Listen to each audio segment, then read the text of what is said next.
In this video, I will show you how to make money with your Facebook Messenger community.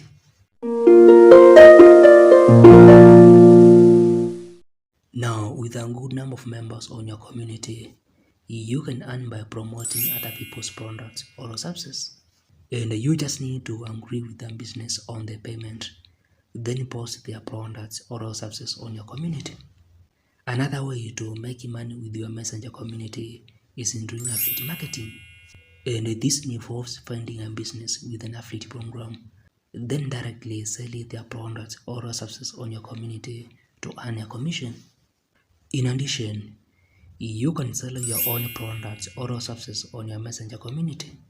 And you need first to come up with good products or services, then post them on your community and tell your potential customers how they can get them. Moreover, you can use your Facebook Messenger community to raise funds.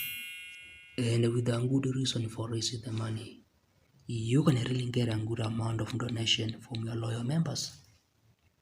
Now, if you find this video helpful, like it, and if you want to grow and succeed on Facebook and other social media platforms, ensure you subscribe to this channel for more videos.